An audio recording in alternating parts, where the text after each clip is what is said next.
20th century began with a mood of tremendous optimism. The word on everybody's lips was progress. This was partly due to science, which was already making huge strides in making life more comfortable. It was also due to the fact that Darwin's theory of evolution was already being applied to society, and people believed that we were on an upward escalator, as one British Prime Minister put it at the time, up and up and up and on and on and on. And everybody expected the 20th century to be the best ever, the healthiest, the wealthiest, the most peaceful. And then the Titanic was sunk on its maiden voyage. And the significance of that particular shipwreck is that it was the greatest technological achievement of its day. It was the largest moving object that man had ever made. It was the most luxurious ship that had ever sailed.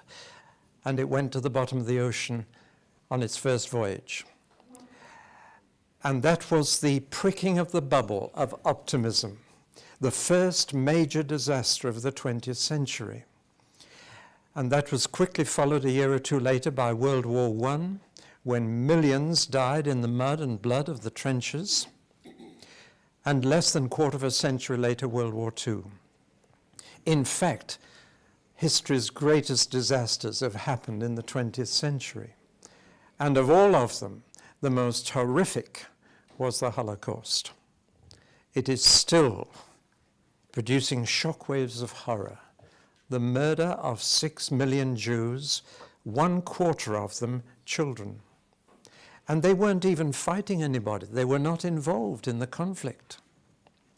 It was genocide, which means the murder of a race, a whole people. And its objective was to wipe Judaism off the face of Europe. Of course, there were euphemisms to describe it. It wasn't called murder. It was called a solution to the Jewish problem, which sounds much better. Just as acts of genocide since then have been called ethnic cleansing, which again sounds much better. It isn't so shocking as racial murder. As early as 1938, the nations realized that the Jews of Europe were in mortal peril. And the President of the United States called a conference on Lake Geneva at a place called Evian-le-Bain. And he called the ambassadors of different nations together to discuss one question: can we rescue the Jews of Europe from their coming disaster? The United States ambassador stated frankly, we can't take any more in America. Huge though America is, and so much room though it has, they said they couldn't take any more. And that set the tone of the conference. And one nation after another said, well, we can't take any either. Britain was one nation that said, we'll take a few thousand children, but not their parents. There were two little nations, one the Netherlands, the other the Dominican Republic, that said, we'll take a few hundred adults. But for the most part, the conference was a failure. And after the first day, most of the delegates were out sailing in boats on Lake Geneva, though the conference still went on. Observers went back to Germany and reported to Hitler, you can do what you like with the Jews, the nations don't care. And I believe in one sense, World War II was a judgment on the Western nations for not doing anything about God's chosen people. It was realized as early as 1942 that the Jews were being exterminated. Churchill knew through the decoding of the Enigma machine at Bletchley Park, not far from here, but he didn't dare do anything about it for fear the Germans realized that we were already cracking their military codes. He was urged to bomb the camps, or at least the railway lines that led to them, but he decided not to. In 1945, as the Allies liberated the camps, the concentration camps and the extermination camps, the world was brought face to face with the horror. I read one story which is very profound. An American officer was one of the first into the camps after they were liberated. And he found an 8-year-old boy and felt so sorry for this boy that he began to weep for him, and then realized that his tears might upset this little boy, so he managed to laugh to try and cheer him up, but the boy still stared at him. So finally the American officer, who was a rabbi in uniform, said to the little boy, "How old are you?" And the little boy said, "I'm older than you." And he said, "What makes you think that?" He said, "Well, you cry and laugh like a child." And he said, "I haven't laughed for many years, and I haven't cried. So I'm older than you." That little story sums it up. And the horror of it spread around the world through newsreels at that time, and we all began to realize just what had gone on. In 1948, the State of Israel was founded, and in the years between World War II and 1948, we British were transporting Jews away from the Promised Land and putting them in barbed wire camps in Cyprus and even deporting them back to Germany. The whole story is one that makes us all feel guilty. It was in 1978 that a TV drama of the title of Holocaust came on our television sets and made Meryl Streep into a star. Some of you may have seen that. I have made pilgrimages, I would call them, to Auschwitz. I remember standing in the crematorium chamber, seeing the marks of nails on the wall as people tried to scrape their way out as the deadly Zyklon B gas took their lives. Their hair was cut off to stuff cushions. The gold fillings were pulled out of their teeth with pliers. If they had a tattoo, their skin was carefully shaved and dried to make lampshades.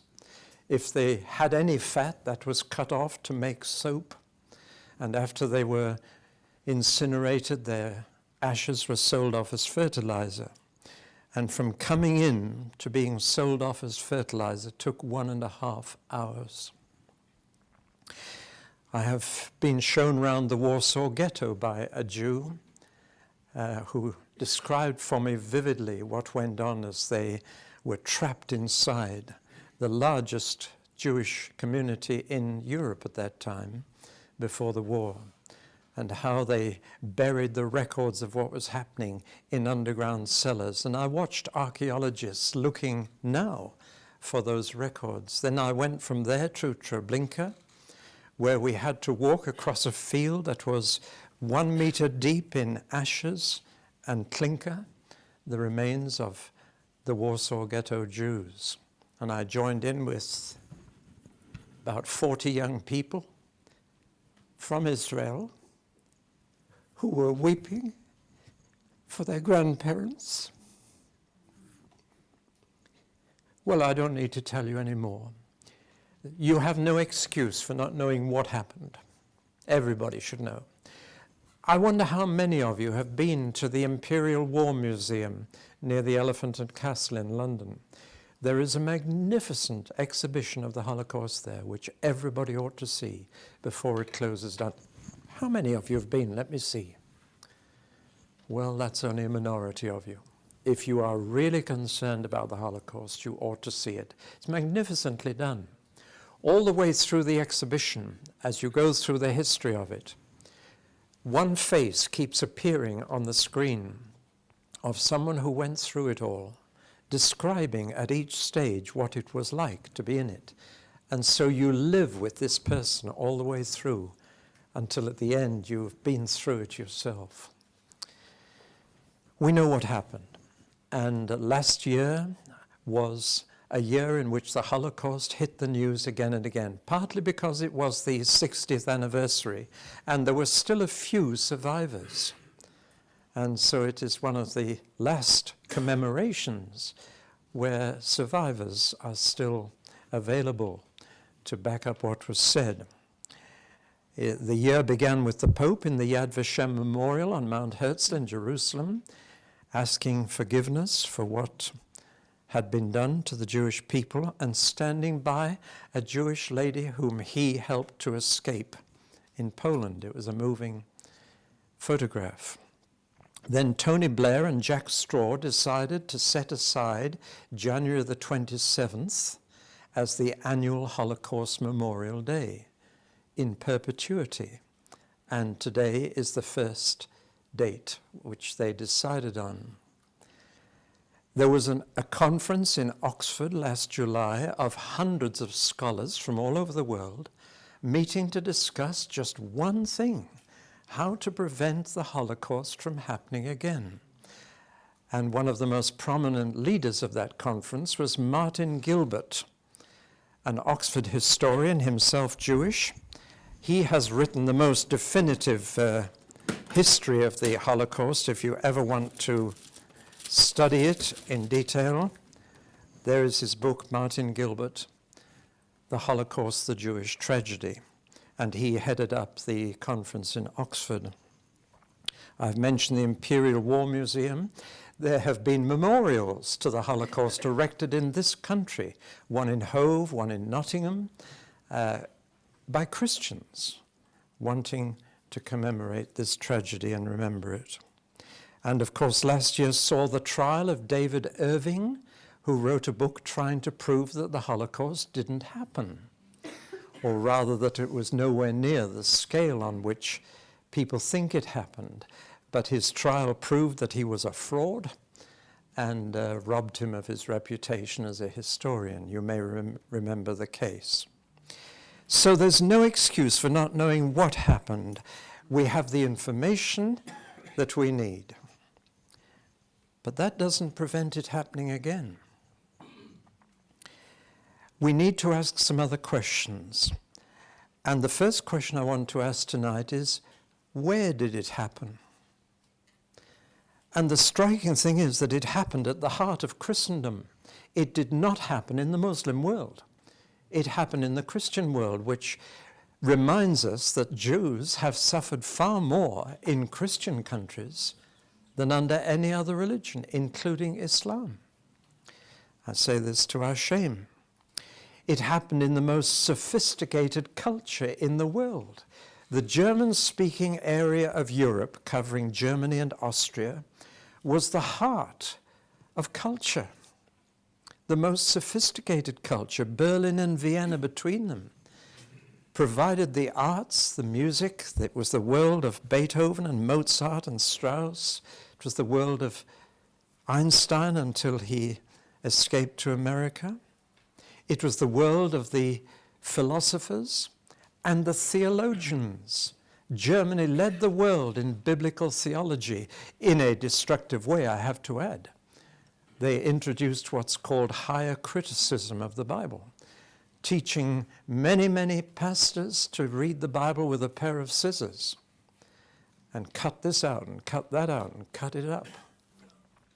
And in fact, that damaged the church immensely because the German theology spread to Britain and through Britain to America. But it emptied the German churches first and destroyed faith in the Bible. So why did it happen there, of all places?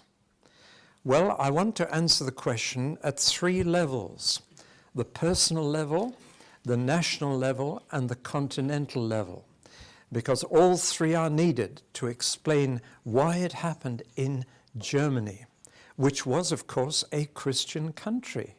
The northern half was Protestant, Lutheran, and the southern half was Roman Catholic. And the place was packed with churches and pastors and priests. But it happened there. Well, now let's start at the personal level with Hitler himself.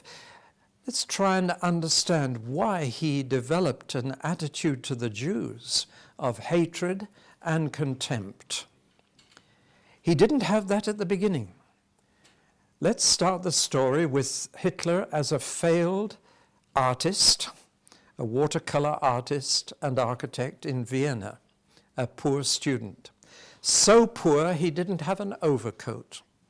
And a rabbi took pity on him and gave him a long black overcoat, which Hitler wore for years during that time in Vienna. Now, Vienna already had a strong anti-Semitic mood.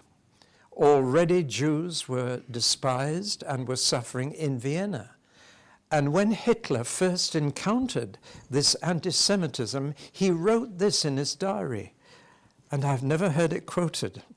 He said, "In the Jew, I saw only a man who was of different religion, and therefore I was against the idea that he should be attacked because he had a different faith." Anti-Semitism is unworthy of the cultural traditions of a great people. Can you believe that's Hitler talking?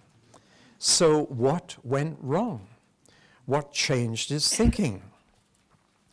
Now let's be quite sure that his destructive attitude to people did not begin with Jews. It began with others. It began first with the physically and mentally disabled, whom he did not think were worthy of a great people. They were herded into trucks. Hose pipes were connected from the exhaust to the interior of the truck, and they were gassed by carbon monoxide. He moved on from there to the elderly, whom he regarded as useless, and euthanasia came in. It's now legal in Holland, and mark my words, it will very soon be legal in England. But euthanasia is all part of the program under disguise of quality of life, of deciding who is useless. It won't be too long before Granny is put down like an old dog. Then it moved on to undesirables. Gypsies, 500,000 gypsies suffered. Tramps, travelers. Anybody whom Hitler regarded as unworthy of a great people. Christians also were included, particularly Jehovah's Witnesses, but also some Protestant and Catholic Christians. I remember having supper with a great hero of mine, a man called Martin Niemöller. He had been a U-boat commander in World War I, but by World War II, he had seen right through Hitler and preached against him, finished up as Hitler's personal prisoner in Dachau concentration camp. He survived, and I had a meal with him after the war. These are his words. He said, "First, they came for the trade union leaders, and I was not a trade union leader, so I said nothing. Then they came for the Jehovah's Witnesses, and I was not a Jehovah's Witness, so I said nothing. Then they came for the Catholics, and I was not a Catholic, so I said nothing. Finally, they came for me, but there was no one to speak for me." So some Christians were caught up in it. So let's get the picture right and full.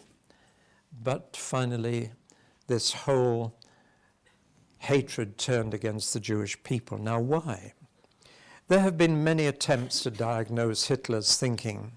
I give you 8 possible reasons. It could be a mixture of all or any of them.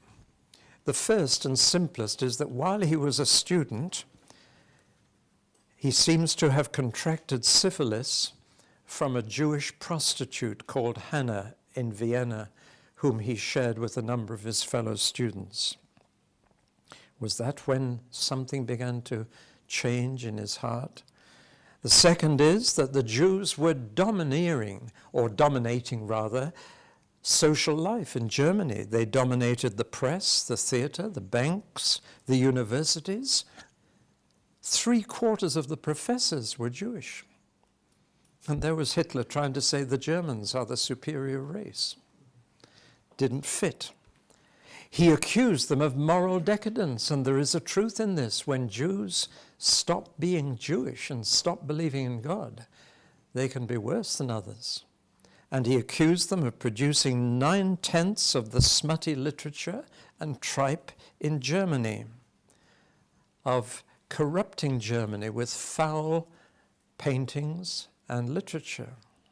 Was that it? Was it a question of philosophy? Darwin's evolutionary theory was behind fascism, of course, as it was behind communism, as it was behind capitalism in America. But the fascist strand is fascinating to study. Basically, Darwin's theory is that life is a struggle in which the fittest will survive. And as soon as that was taken from the animal and plant world into the human world, then the damage really began. The key word in Darwin's theory was struggle. That in the struggle between the species, the fittest will come to the top and the others will go down and become extinct. A philosopher called Nietzsche picked this up and ran with it. It was he who invented the phrase, "God is dead." And I was amused by the story of some German students in a university in Germany. There was a notice put up on the board which said, "God is dead, signed Nietzsche." And a student wag had written underneath, "Nietzsche is dead, signed God." But what did he mean by God is dead? He didn't mean that God had ceased to exist. He meant simply what it means when you say, "Have you heard that so-and-so is dead?" Namely, they may still exist, but they are no longer in touch with us. They are no longer active in this world. They're no longer able to talk to us or listen to us. We can no longer have relationships with them. And when he said God is dead, that's what he meant. He said he may exist, but it's in another world than this one. He is no longer taking part here. And Hitler picked all this up from Nietzsche. And it's not coincidental that Hitler's book, which embodied his manifesto, is called Mein Kampf, My Struggle. And if you trace that word struggle in the 20th century, you'll find it goes everywhere and is responsible for millions upon millions of deaths.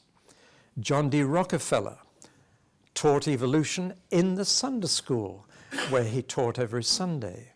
And he said, in the world of capitalist business, it's a struggle, and the fittest will come out on top, and the others will go down.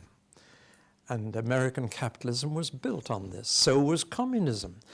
Marx, a Jew, taught that the struggle between the bourgeoisie and the proletariat will lead to the revolution, and the bourgeoisie will disappear because the workers are the fittest to survive in this struggle.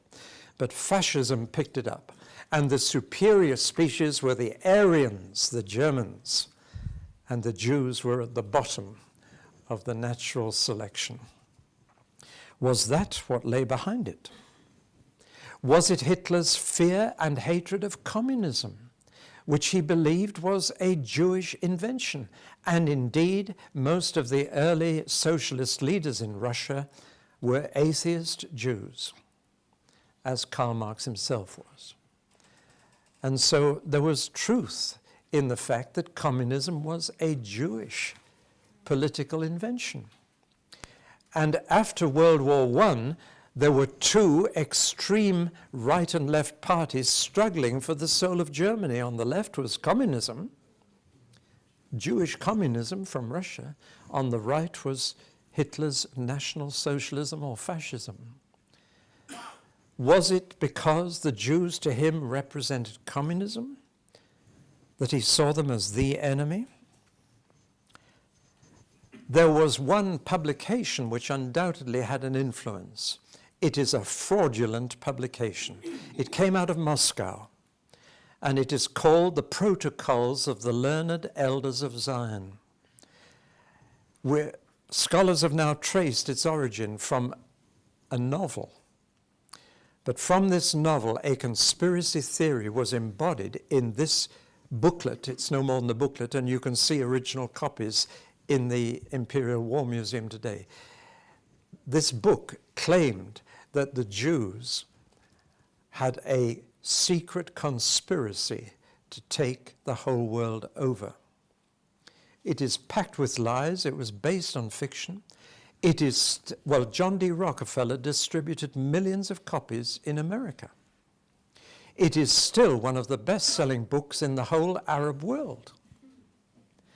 And it has dogged the footsteps of the Jewish people ever since it appeared early in the 20th century. The Protocols of the Learned Elders of Zion. Had Hitler swallowed its lies?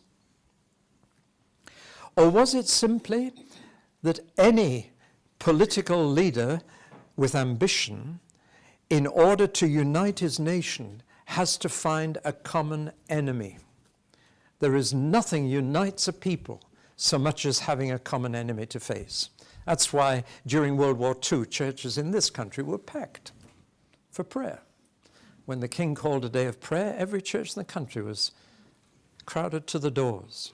We had a common enemy and it drew us all together. We've never been quite as united since World War II when we faced a common enemy. And every politician knows that if you can find a common enemy that everybody can direct their aggression towards, it unites people. Did he choose the Jews as a scapegoat? He wasn't the first to have done that. They've been the scapegoat for centuries. Or finally, was it a matter of sheer pride? See, the problem with pride is that you elevate yourself at other people's expense. You cannot be arrogant without being contemptuous. If you elevate yourself, you've got to bring others down to make yourself look bigger. Was it simply the fact that German pride had to find a phobia, a xenophobic contempt to put others down? Well, those are the 8 explanations I've been able to find. You can take your pick. I wouldn't like to say. But how could he carry a whole nation with him? Maybe these factors do explain his own personal attitude, but how could he sell it to a whole people? Let's approach it then from the national angle. The German nation. The first thing we can say about Germans is that they have a military mentality, especially in Prussia. But that Prussian militarism really affected the whole German people. I mean by that, in the military context, you obey everybody above you, and you give orders to everybody below you. It is a hierarchy. And Germans have a national temperament of follow my leader. It's very interesting. If you go to Holland, nobody follows anybody. Everybody is a law to themselves. But if you cross the border into Germany and you go to a traffic light at a crossroads and a little red man appears on the light, you'll see the Germans stand almost to attention until the little red man turns to green, and then they march across. That doesn't happen in Holland, or not much in Britain either, really. But in Germany, they are an obedient people. That is their strength and their weakness. If they get a good leader, it's their strength. With a bad leader, it's their weakness. When I studied the Nuremberg trials of the Nazi war criminals, it's fascinating how often the plea was, I was only obeying orders, pushing the responsibility back up the hierarchy. But that is a military mentality. It's the man at the top who's responsible and who has to resign when things go wrong. That's one feature of the German temperament. A second fact is that democracy, therefore, failed in Germany. After World War I, a democratic republic was set up, the Weimar Republic, and it failed. As sooner or later, all democracy fails. We were not intended for democracy. We weren't made for it.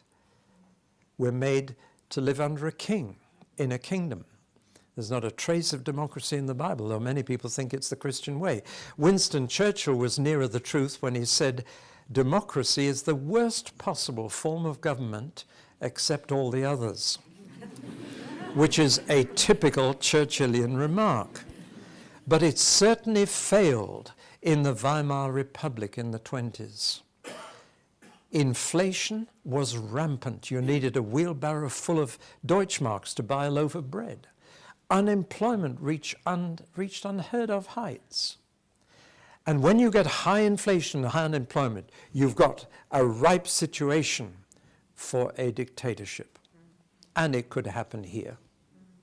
It can happen anywhere. What the people cry out for is a strong man who will get them out of the mess. It breeds a kind of messianic expectation. Where is the man who will take hold of this situation and not wait for votes and not wait for democracy, but get on and put it right? When you're living in chaos, that's the cry of the human heart. And so the situation was ripe for them. Furthermore, Germany had been utterly humiliated. They had agreed to an armistice, but months later, the Treaty of Versailles rubbed their noses in it, tore Germany apart, made them pay huge reparations for the damage done. And this was after an armistice, not an unconditional surrender. It was after an agreed ceasefire. And literally, Germany was treated so badly by the Allies that they felt utterly humiliated. And there's nobody so angry as somebody whose pride has been hurt deeply. And Hitler cashed in on that humiliation. Germany had already lost 2 empires. They didn't use the word empire, they used the word Reich, which means kingdom or empire. They'd already lost 2 Reiches. That's a horrible plural, but you know what I mean. The first was the Holy Roman Empire, with Germany at the center of it, centuries before. The second began in 1870, when all the little bits of German states came together into one Germany under the Kaiser, Caesar, and became a second empire. And that ended in World War I under Kaiser Wilhelm. Hitler came promising them a third Reich, a third empire. And he said, this one will last 1,000 years. Guess where he got that figure from? If you know your Bible, you'll know. But he said it'll last for a millennium. And no wonder, suffering this appalling inflation and unemployment, which he cured, he got them out of that. And having raised their pride again and given them the promise of a third Reich, you can understand why they responded. Hitler was their savior. He did amazing things for them. He was the one who invented motorways, the Autobahns. He was the one who decided that the people should have a car. The folk should have a wagon. And the Volkswagen is the result. And every time you see a Volkswagen on the roads, you're looking at Hitler's work. He did great things for them. And therefore, it was very easy for a savior to become a lord, a Führer, a Heil, Hitler.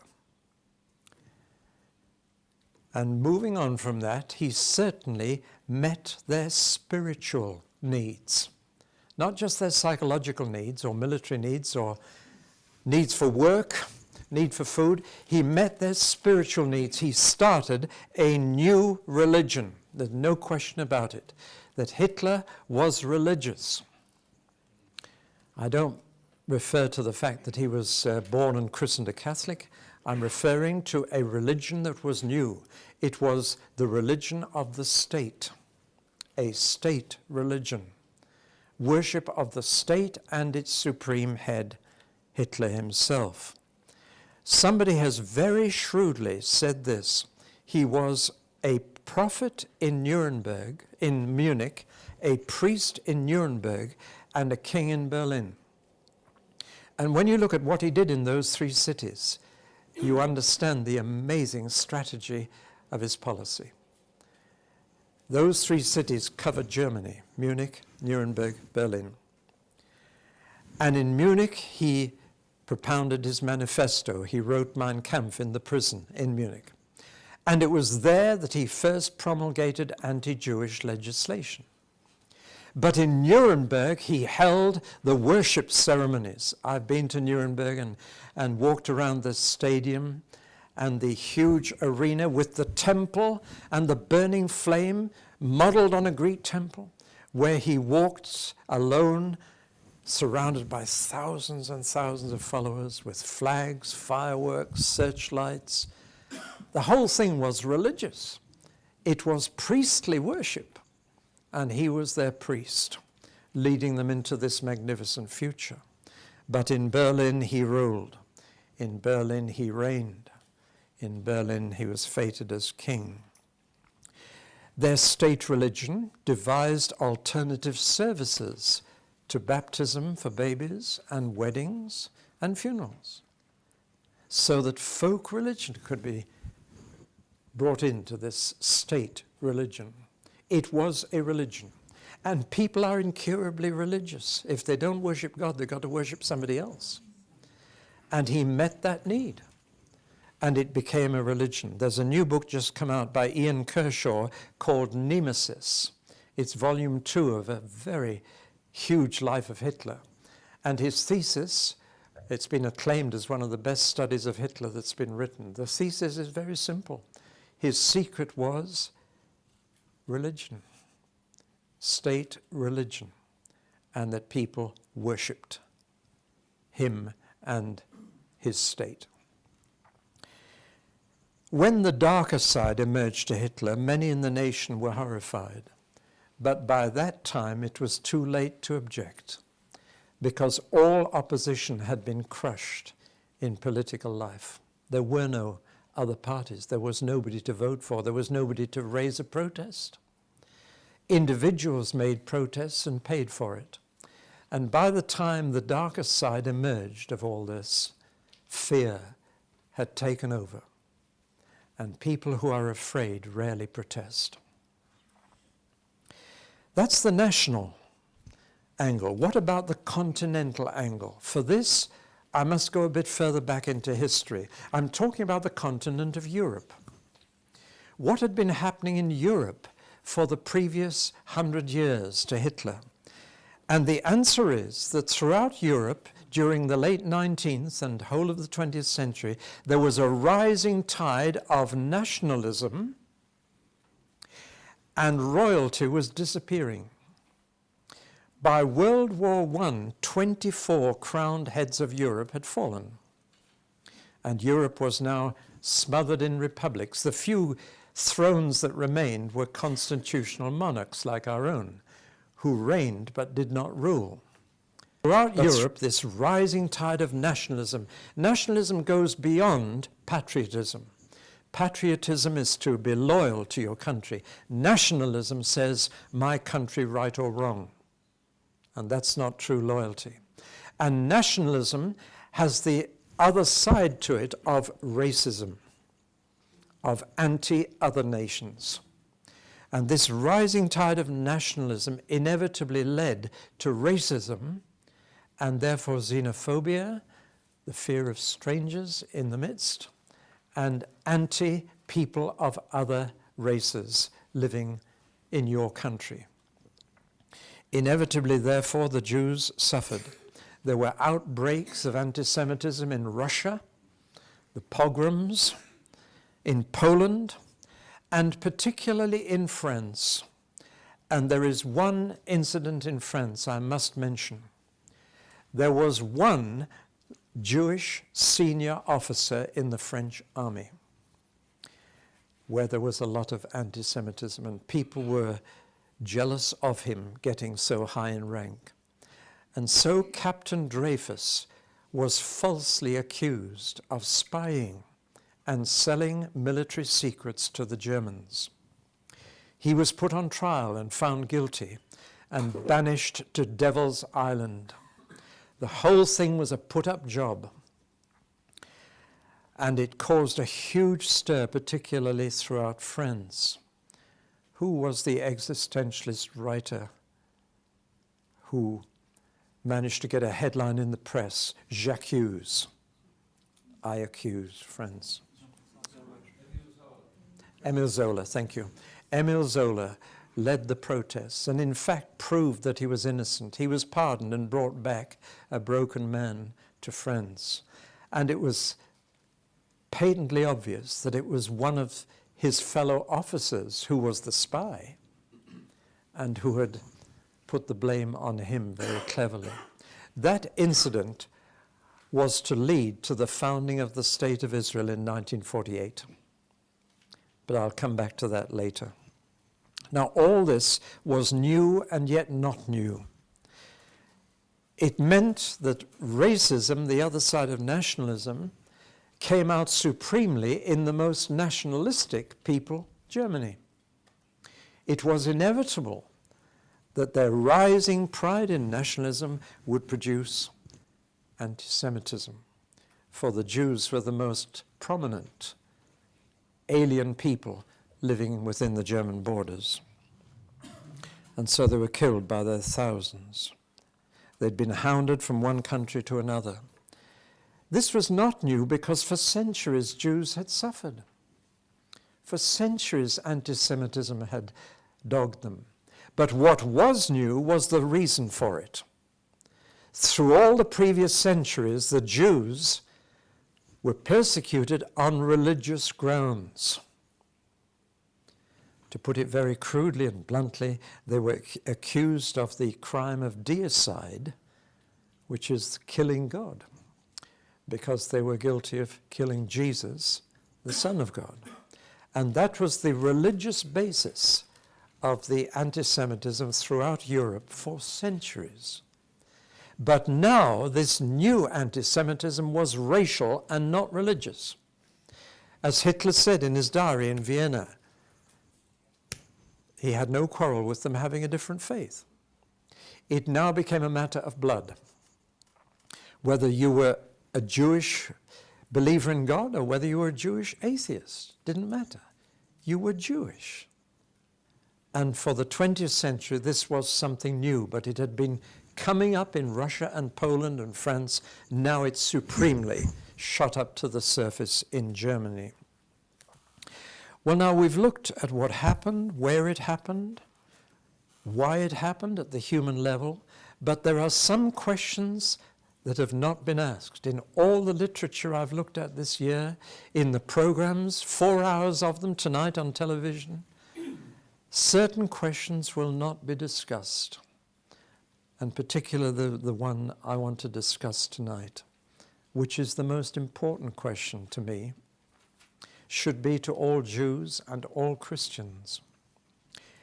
It is not enough to analyze the social and political and economic and racial and historical factors which all led up to this. The fact is the Jewish people are unique. They are the chosen people of God and claim to be the people of the only God who exists. Not just having their own God, but they claim that our God is the only one who really exists. The others are myths, products of the human imagination. And so the big question is, why should God let this happen to his chosen people? And in all the papers and studies that are being discussed at the moment, that question is singularly absent. And yet it's surely the most important question. Not just why men did it, but why did God let them do it? That's the real question. Where was the God of the Jews in the Holocaust? Why did he do nothing to prevent it happening? Why did he abandon his people in the hour of their deepest need? Even more unthinkable, let's dare to ask a question. Did God simply let it happen, or did he actually make it happen? Now, for many reasons, those who are closest to the Holocaust, who've lost most relatives and who've suffered the agony and pain of it, find it almost impossible even to ask that question, never mind answer it. But I believe if we're going to learn the lessons of the Holocaust, we must ask this question. And there are profound lessons for Jews and for Christians that if we do not learn, we are likely to head for similar trouble and worse. And that's my thrust for tonight. In the first talk, we are looking at the lessons for the Jews from asking that question. Now, the rabbis and sages are wrestling with it because their people are asking it. Many have abandoned the synagogue, abandoned their faith, and said, how can I believe in the God of Israel after this? If God would let that happen to his own people, I'm calling it quits with him. I can't trust him. I can't believe in him. That's at one extreme. And so the rabbis and wise men are thrust on with this question. Can you explain it for us? And thus enable us to hold on to our faith in God. Well, there have been some extraordinary answers that have been given. I've got books of them at home. One of the most extraordinary is the one that the footballer gave about disabled people, that reincarnation, it was punishment for the sins of previous generations. You remember that? I don't hold with that one at all. The most common is what I would call sheer agnosticism. The rabbis who hold this say, we don't understand God. He is hidden. He is mysterious. We can't explain, but then he is God. Why should he explain to us why he does things? It's not our place to question God. And there is a truth in that. But it's, in a sense, the refuge of despair. It's saying God is so different from us, so higher his thoughts than our thoughts and higher his ways than our ways that we just can't understand. We must just trust him where we don't understand. In a sense, there is a certain nobility in that attitude. I see it in Shadrach, Meshach, and Abednego. In the book of Daniel, when they were thrown into the fiery furnace, they said, our God is able to deliver us, but if not, we will still not serve your God. There's a nobility in that, but it's not a complete answer, is it? If God is so mysterious and so hidden, we don't understand him and we never will. It's a policy of despair. Then there are those who are trying to find a purpose of God in allowing the Holocaust to happen. And two particular answers are coming from Jewish thinkers. One is that without the Holocaust, there could never have been a state of Israel. And there is some truth in that. Both happened within one decade, the 40s. And one inevitably led to the other. The world was so overcome with pity and guilt over what had happened in the Holocaust that the world unitedly wanted to see Jews have a safe homeland of their own. And the remarkable thing is that when the State of Israel was founded and the United Nations were invited in New York to recognize the state, Russia and America voted together. The only time they did on a major issue after World War II. During the Cold War, Stalin voted for it, as did America. Britain proudly abstained. But there we are. We had made contradictory promises to Arabs and Jews, neither of which we could keep. And so we tried to do the Pontius Pilate act and wash our hands of the whole thing. But yes, unless the Holocaust had destroyed so many Jewish people, it is doubtful if the world would have supported an independent state of Israel. Is that why God allowed it? I don't think that's the complete answer. The most extraordinary answer I've come across, and these are rabbis talking, is that the Holocaust was a fulfillment of the prophecy of Isaiah chapter 53, in which the suffering servant of God sheds his blood to atone for the sins of his people. And taking that prophecy, rabbis teach that the Jews in the Holocaust were making atonement to God for the sins of the whole world. Because they know from their own scriptures, without shedding of blood, there is no forgiveness of sins. And that is their rationale of the Holocaust. Christians, of course, have real problems accepting that, because they have applied Isaiah 53 to Jesus, the Messiah. And when we read the words, he was wounded for our transgressions, bruised for our iniquities, the chastisement of our peace was upon him, and with his stripes we are healed, we don't think of the Jewish people in the Holocaust. We think of Jesus. But that is one of the answers. I don't think any of these answers has got to the heart of the truth of the matter.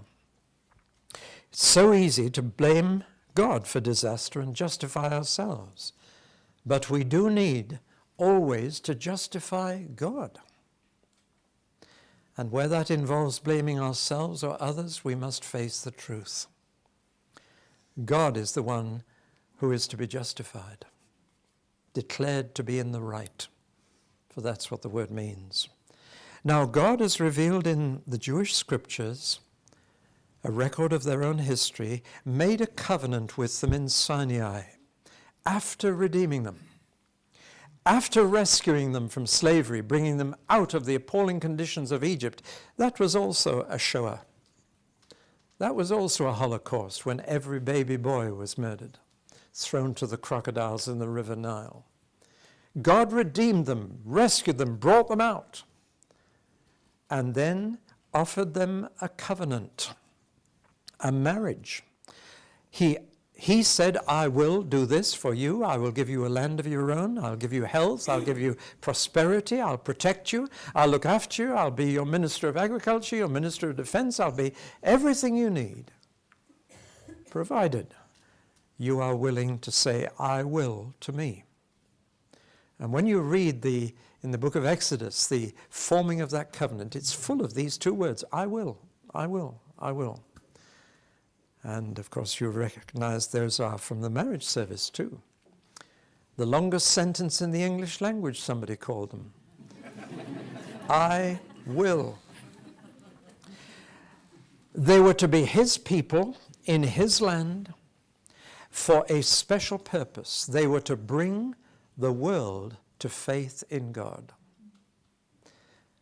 It was through them that God would bless all the families on the earth. It was through them that the Gentiles, the Goyim, would be enlightened about God. They would be a light to the Gentiles. That was why he chose them. That was why he called them. And he offered them a covenant. They were to live differently from everybody else. They were to be holy as he was holy. They were to be a living demonstration of what God was like to the world. That's why he set them at the crossroads of the world, at the meeting point of Africa, Asia, and Europe. Crossroads of the world meet at a little hill called Megiddo, Harmageddon, just outside Nazareth, a few miles from Jerusalem. The road from Asia to Africa and the road from Arabia to Europe crosses there. They live at the crossroads of the world. Of course, somebody has said of the Jewish people, if you live in the middle of a crossroads, you're bound to get run over. And they were, frequently. But God put them at that crossroads so that the world passing by could see what God was like, and how blessed were people who lived God's way. So he gave them a covenant with 613 commandments. Not 10, 613. There were 10 big ones and 603 bylaws. But they covered every aspect of life: work, worship, family life, farming, birth, death, their apparel, their ablutions, everything was covered. This is how you're to live, to show the world, to be a light to the whole world. And like every law, sanctions were included. Law has to have sanctions. It has to have rewards and punishments. And in the Sinai covenant, the reward for obedience was that they would be blessed more than any other people. And the reward for disobedience was that they would be cursed more than any other people. Deuteronomy contains the blessings and the curses. Deuteronomy 28, read it through. When Joshua led them into the promised land, he led them to the two mountains, Mount Ebal and Gerizim. And on one were shouted the blessings that would be theirs for obedience, and on the other the curses. They were constantly faced with the choice between these two. When you read the curses, especially of Deuteronomy 28 and Leviticus 26, the astonishing thing is you are almost reading a journalistic report of the Holocaust. The coincidence is too great. It describes how they will be hungry and thirsty and naked, fearful, despairing, despised, terrified. Even in detail, you feel you're reading about the Holocaust. And it finishes with this statement of Moses: just as it pleased the Lord to make you prosper and increase in number, so it will please him to ruin and destroy you. That's a God you rarely hear about, as I shall say later in the second talk. We need to notice three features of this covenant that God made. First, it was a voluntary covenant. They didn't need to accept it. They were free to choose. They were given the choice. Do you accept this covenant? Just as in a marriage service, will you take this woman or this man? God offered them the covenant. He didn't demand it. He offered it to them. And they voluntarily accepted it for themselves and all subsequent generations. It was a voluntary covenant, not forced on them at all. And they eagerly and gladly accepted its obligations.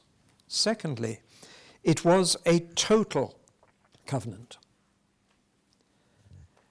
It wasn't an ideal way of life. It was a standard way of life that God was including. I mean by that, again, some people think that if you keep 7 out of 10 commandments, God is happy. But they were told specifically, you keep all these commandments all the time. Not some of them some of the time, or not try and live like this. You keep them all the time, or you have broken this covenant. They accepted that. They knew perfectly well God spelled it out to them.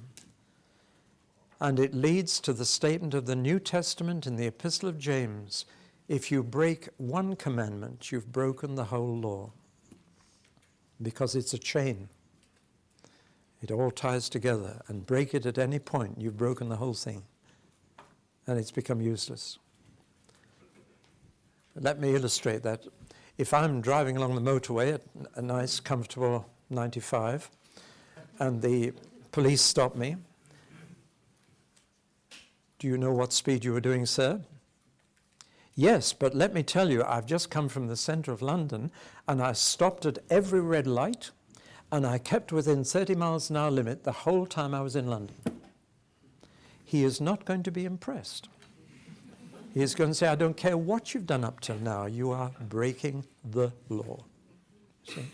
Or to put it another way, if one thing goes wrong with my car, if I blow a tire, or if the engine cuts out, or something like that, just one thing going wrong, I become a danger to everybody on the road. And it is serious.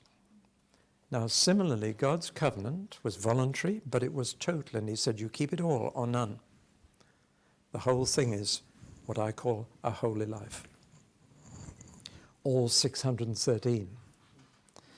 And the third thing we need to notice is that it was a collective covenant. And I mean by that, it was made with the whole people. It wasn't made with individual Jewish people. It was made with the whole people as a whole. And therefore, if even one person in the nation broke that law, the whole nation could suffer. That's what happened with a man called Achan in Jericho when he touched the forbidden things. And they suffered defeat at the next city. That's a collective covenant. If one breaks it, all can suffer, or many can suffer. And secondly, it means that if one generation breaks it, that can be passed on to the third and fourth generation. See, it is a collective covenant made with a whole people and not with individuals. Now, once we grasp that, we begin to understand the tragic history of Israel. Read through the Old Testament and it's one tragedy after another. It's a story of disaster because from the very time they made that covenant, they broke it. Didn't all break it, but some did. And especially when their leader broke it, whether it was a prophet or a priest or a king, when he broke it, the whole people suffered for it. And so the disasters were God's discipline of his people. Whom the Lord loves, he chastises, and my, did he chastise the Jewish people. Drought, famine, plagues, pestilence, invasion, exile. But God never did it without warning them first. God loved them. And he always sent a prophet to tell them that trouble was on its way, giving them a chance to repent. That's God. He will give people every chance he can to change their ways. But sooner or later, he must act. Amos said this, surely the Lord Yahweh does nothing without revealing his plan to his servants, the prophets. And the context means disaster coming. And when you read through the prophets, that's their one message from beginning to end. You're heading for trouble. This is going to happen because you are not keeping the covenant. All the prophets simply recalled people to the covenant. You read that through. That explains everything they said. That's what they were doing. And the Lord kept his word. They even lost the land. It took them 1,000 years to get it all, and only 500 to lose it all. And they're in exile in Babylon again. Now, Jesus was at the very least a prophet, and even Jewish people are beginning to recognize that.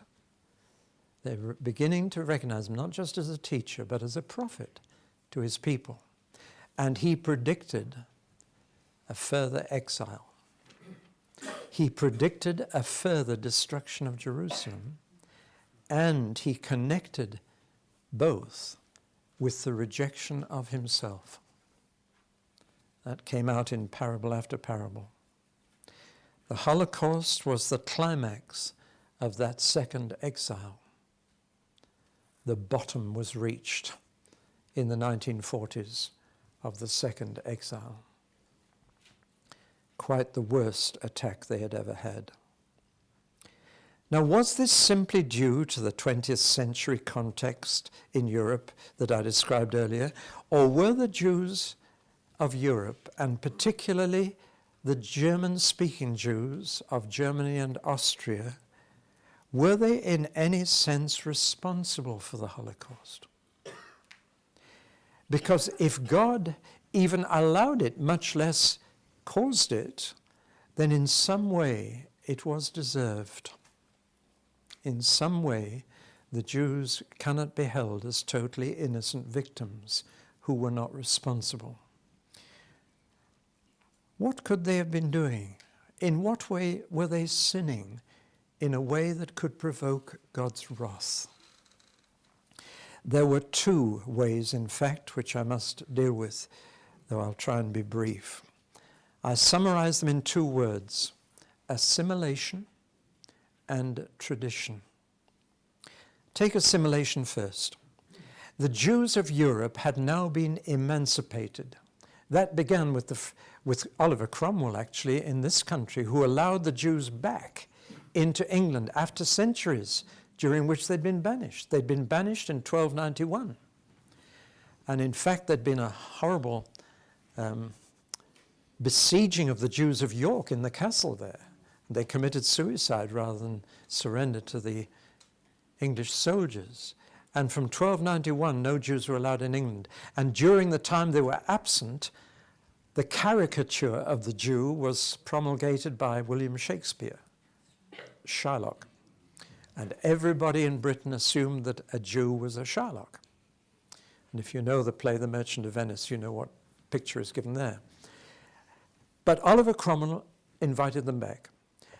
And later the French Revolution, liberty, equality, fraternity for all people, gave the Jews their liberty and equality and fraternity. They could hardly fight under that banner and not give everybody those three things.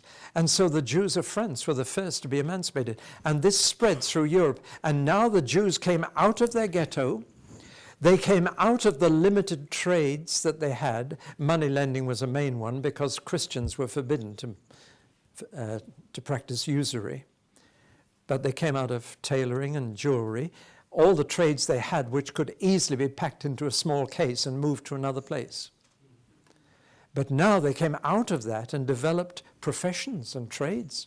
They became doctors and scientists. And they were now free to be citizens. They were now free to take their place in European life. But with emancipation came assimilation. And that means quite simply they became more and more like the people they lived among. They kept certain Jewish customs, circumcision, the Sabbath, kosher food. But in many other ways they became more and more like the Europeans that they lived among, adopting their culture. Nowhere did this take place more than in German-speaking Europe, in Berlin and Vienna. Nowhere else were Jews so assimilated as here. They became more Jewish than Jewish, more German than Jewish. Developed a new language, Yiddish. Forgot Hebrew. And in so many ways, they began to lose their identity. They made a terrific contribution to European life. Of the four men who influenced the 20th century most, three were Jews. I refer to Darwin, Marx, Freud, and Einstein. And we have been more influenced by those four people than any other society has. And three of them were Jews and German-speaking Jews. And they became prominent in so many ways in European culture. But at least two of those three Jews did not believe in God. It was said that Darwin banished God from nature, Marx banished God from history, and Freud banished God from the human soul. That's a cliche, but it's got some truth in it. They were known for everything but God. And now that they were ceasing to have the identity of God's holy and chosen people, they were ceasing to be of any use to God. Do you follow me? They were becoming like other people, not God's people. He was losing his witnesses. Isaiah the prophet said, "You shall be my witnesses." But they couldn't be witnesses now. Now here is something the prophet Ezekiel said. Listen carefully. He's talking to Israel. You say, we want to be like the nations, like the peoples of the world. But what you have in mind will never happen. As surely as I live, declares the Lord Yahweh, I will rule over you with a mighty hand and an outstretched arm and with outpoured wrath. You get the message? You want to become like other people? You have already made a covenant with me, and I will not let it happen. And I have noticed that wherever Jews assimilate, anti-Semitism rears its head. And it's a fulfillment of God's promises to them. Whenever you try and settle down somewhere else and want to be like other people, I will prevent it happening with outpoured wrath.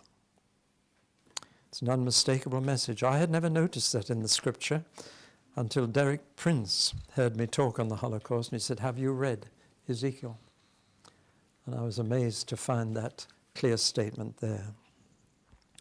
Now God gave them plenty of warning. He sent his prophets, and I want to mention one, a man called Theodor Herzl. Theodor Herzl was an atheist Jew, or at least an agnostic Jew. He certainly wasn't a believing Jew. He was a journalist in the city of Vienna. And one of his friends was an Anglican clergyman who was the chaplain to the British embassy in Vienna. It's an amazing story, this. His name was Heckler. And Heckler constantly was telling Theodor Herzl, "You must get the Jews back to the land God promised them." Constantly telling Herzl this. But Herzl wouldn't accept the message until he went to Paris to report the trial of Captain Dreyfus. And now we go back to that French incident. When Herzl saw the injustice of that trial, he said the Jews will never be safe anywhere except in their own land. And he went back to Vienna and wrote a book, Der Judenstaat, the state of Judaism, the Jewish state, and described what a Jewish state could be like. Now, he didn't at first realize that it must be in the promised land. He thought it might be in Kenya or Uganda or Mauritius. Various places were offered by the German and the British governments. But sooner or later, he began to realize it's got to be the land God gave us, even though he didn't believe in God. He went around Europe pleading with Jews, "Get back to the land that is yours before it is too late." He could see what was coming, and particularly, he could see it coming in the German-speaking area. And we're talking now about the 1890s, way back then. And so he decided to call a Zionist Congress in 1897. And because he saw the German Jews as the people in greatest peril, he called it in Munich. And in Munich, the German Jews rose up in horror and went to the authorities and said, "Don't let that man hold those meetings in this city. We are Germans now. This is our promised land. This is where we want to stay. We are accepted. We are comfortable. We are in business here. We don't want to hear what this man has to say." And so the German authorities forbade Herzl to hold the first Zionist Congress in Munich, the very place where the first anti-Jewish laws of Hitler would be promulgated. Isn't history interesting? It is his story. And so Herzl had to go to the casino in Basel in Switzerland. And I had the privilege of speaking on the very platform in the casino on the, what year was it? The anniversary of the founding of the State of Israel. Anyway, it doesn't matter. But I stood there on the very spot where Herzl in 1897 said that the State of Israel may not come soon, but he said in 50 years' time it will be here. And he was 2 months wrong. But he had warned. Another Jew went around Europe, particularly in Poland, a man called Jabotinsky. And his sole plea was, "Destroy the diaspora before it destroys you." That was his message. Nobody would listen to Jabotinsky, and he died in poverty in New York. But he's one of the heroes, one of the prophets God sent. There was plenty of warning by the end of the 19th century. And the Holocaust didn't happen for another 40 years. But God is merciful. But what about Poland? Poland was not assimilated. The largest Jewish population in Europe was religious, and the Warsaw Ghetto was one of the most religious communities in Europe. Why should they suffer? Well, I've already told you that the covenant with the Jewish people is collective, and therefore innocent Jews will suffer for the guilty. But I think there's more to it than that. What could the Jews of Poland, the religious Jews, as distinct from the secularized Jews of Berlin and Vienna, what could the religious Jews of Poland have been doing to provoke the wrath of God? And the answer is in the word tradition. You've seen the film Fiddler on the Roof, have you? Remember that first song, Tradition? Topol singing it very well. The Jews profess to live by the Torah. That's the first 5 books of the Bible, the law of Moses, the Pentateuch. They profess to live by it. But in fact, Judaism by now has become a terrible mixture of scripture and tradition. And so much tradition has been added that I'm afraid that Judaism is almost unrecognizable. It has changed. It had changed already in Jesus' day, and as a prophet to his people, he said, "You nullify the word of God through your traditions of men." But a lot more has happened since Jesus' day. The Mishnah, the Talmud are packed with tradition, packed with what are called rabbinical interpretations of Scripture, which in fact often move very far from Scripture. The Mishnah and the Talmud are paid far more attention than the prophets of the Old Testament in many synagogues. And the traditions have misinterpreted, misapplied, and even neutralized so much instruction of the Torah. Sacrificial atonement for sin has been replaced by repentance. Capital punishment for sin, for 15 sins in the Torah, including adultery, have been replaced by other things, in adultery's case by divorce. On the other hand, ethical codes have been elaborated in such minute detail that it's almost unbelievable. I'm afraid you will find some of this amusing, but it's tragic. Take the Sabbath. Sabbath law is very simple. It's my day, says the Lord. You've got 6 days to do your own work. Now 1 day and 7 you give to me. And it was made for their benefit. The Sabbath was made for man, not man for the Sabbath. But Jesus said that because of what had already happened to it in his day. 139 major regulations had been added to the Torah in Jewish tradition. Some of them are almost ludicrous. You must not walk with a stick on the Sabbath because if it draws a line in the dust, you are plowing. They criticized Jesus' disciples for rubbing grain in their hands on the Sabbath. That's threshing. You mustn't wear safety pins in your clothes because you've pushed it through the cloth, and that's sewing. And even today, if you go to Jerusalem, you'll see apartments advertised as the latest luxuries, Sabbath switches. You see, until recently, switching a light on and off was work. And you mustn't do that on the Sabbath. And many Jewish families in London used to have a Gentile maid whose job it was to turn the lights on and off on the Sabbath for them. But now they've invented an electric switch that doesn't actually break the circuit, it just puts resistance into it. That I don't know the full details, but you can imagine it. And the chief rabbi has said, now you may use the switches.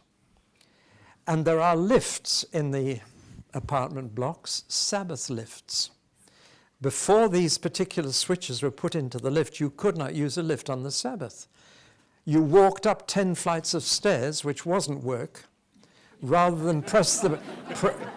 I'm sorry, but I'm telling you the truth. Rather than press a button on the Sabbath, which was work. This is the kind of thing Jesus ran into and his disciples, and was the cause of the first major friction between him and his fellow Jews. Take another example. In the early days of the Israeli army, the signalers used Morse code, But of course that was breaking a circuit. It was work, so they were forbidden to use it on the Sabbath. And when they began to lose battles on the Sabbath, they went to the chief rabbi and said, you've got to do something about this. And so he had a long think, and he came back and he said, if you use your left hand on the Sabbath, it's not work. You mustn't use your right hand. So all the signalers had to learn to use their left hand, which wasn't work, rather than their right hand. Now, you found that amusing. We should really weep. It has made the Sabbath into a legalistic burden which is impossible to carry. And most of it is tradition. The whole tradition of having 2 kitchens, 2 lots of pots and pans, one for dairy products and one for meat products. That didn't come from the Torah. In the Torah, Abraham gives angels veal and butter in the same meal. But in the Torah there is one verse that says, thou shalt not boil a kid in its mother's milk.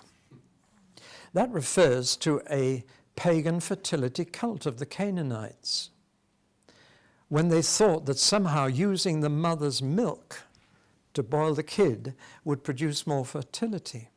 And the key to that verse is, it's in its mother's milk. The very source of life for that kid should not be used for its death and consumption. It was God's objection to that pagan fertility cult. But on that one verse, not just mother's milk, but any milk must not be used with meat. And many Jews today have 2 completely separate kitchens almost, because of the tradition that has grown up. It's grown up in their dress. And you can see the tradition of Jewish dress if you go to Jerusalem. Well, I won't say any more. Righteousness becomes an outward rather than an inward thing.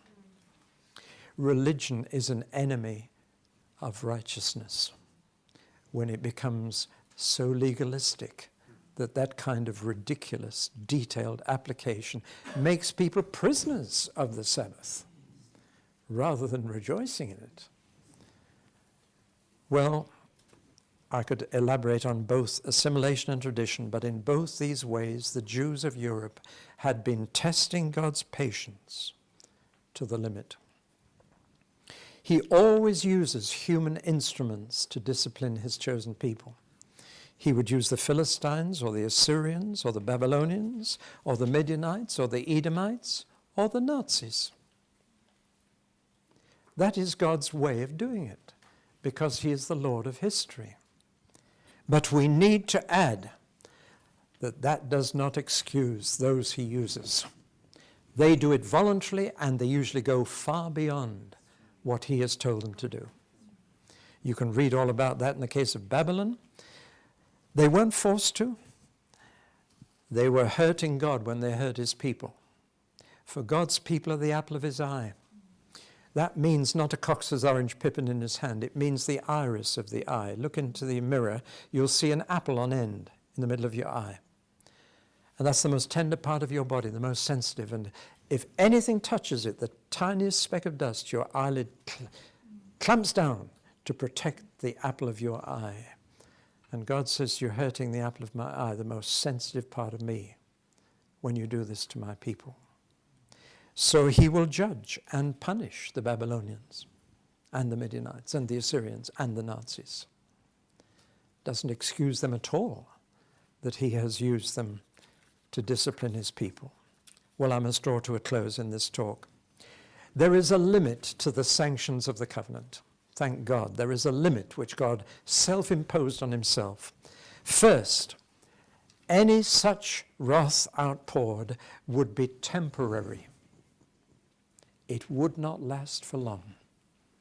He promised them that it would soon be over. And the Holocaust was over in 3-4 years. God promised that. Only angry for a time. And that is why all the prophets, in the middle of all their warnings, always put a hope for the future. Jeremiah says, I've given you a hope and a future. Even though he had the most doom and gloom message, there was the ray of sunshine again and again.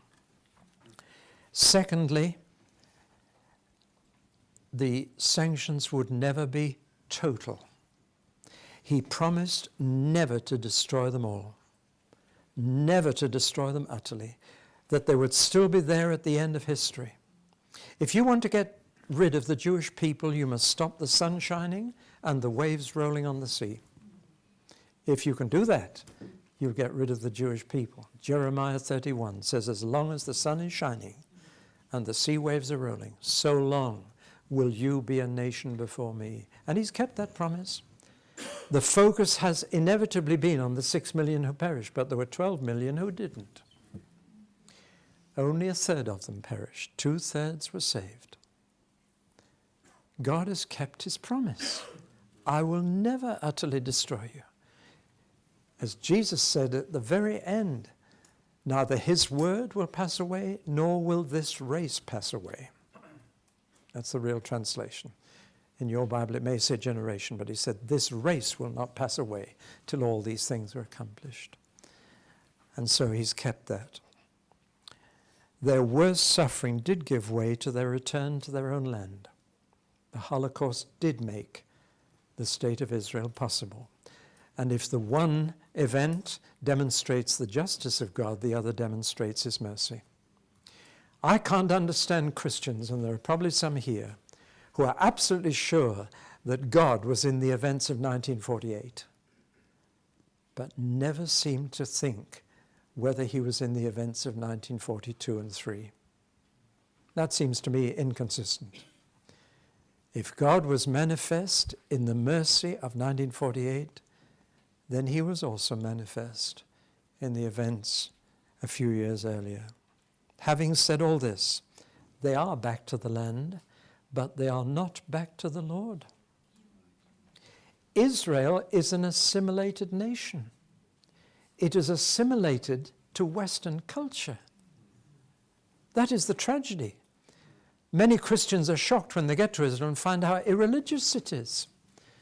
About the same number go to the synagogue on Sunday as go to church here in England on Sunday, on the Sabbath, as go here on Sunday. It's a shock, because they expect Israel to be an open-air museum with everybody walking around, in such a holy way, but it's not. It's a secular nation. The religiosity seems to come from the fact of proportional representation, which ensures that a minority religious party can dictate to the rest for votes. But it is a secular nation. It is an assimilated Western nation. It is not a holy nation. And when I was asked to speak outside the Yad Vashem Memorial in Jerusalem, in the piazza there outside, to hundreds of Jews and Christians, a rabbi lamented first. I pointed through the open door of the museum to the last exhibit. It's a glass case with a child's shoe in it, and the figure 1.5 million on the glass.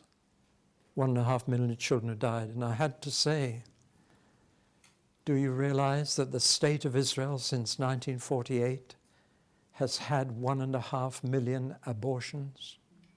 You have killed, of your own children, the same number whom the Germans killed. That led to a private interview with the President of Israel in his residence, at the end of which he acknowledged to me that he was an agnostic. He couldn't believe in God. And therefore, they are not out of trouble. God will go on chastening and disciplining. I believe their worst suffering is yet to come, not outside the land, but inside it, because they have not learned the lesson of the Holocaust. They have not learned what I'm trying to share with you tonight. And the majority have not gone back. And one of the worst features of today is that in America, the Jews are more assimilated than ever. And therefore, I expect a rising tide of anti-Semitism in America. 3 conclusions to this talk of the Jewish perspective. 1, they are still God's people. God doesn't break covenants. God doesn't divorce. He hates it. They are still his people. He has not rejected them. He will never, ever forsake them. Secondly, he is keeping his promises to them. He promised to bless and curse them. And he's keeping his word. For our God is faithful. He never lies. He keeps his covenant. And thirdly, and sadly, they are not learning the lessons of the Holocaust, the Shoah, as they call it. Either inside or outside the state of Israel, they still cling to tradition and they still assimilate. And therefore they are not a light to the Gentiles. They're not bringing us goyim to faith. They are not fulfilling their destiny. That same passage in Ezekiel I read about assimilation goes on to say, "But I will bring you from the nations and gather you from the countries where you have been scattered with a mighty hand and an outstretched arm and with outpoured wrath." That phrase occurs in both the Holocaust and the state of Israel. With a mighty outstretched arm and with outpoured wrath. These are the lessons I believe the Jews need to learn from the Holocaust. But there are some profound lessons for Christians to learn, and we'll deal with that in the second talk. Thank you.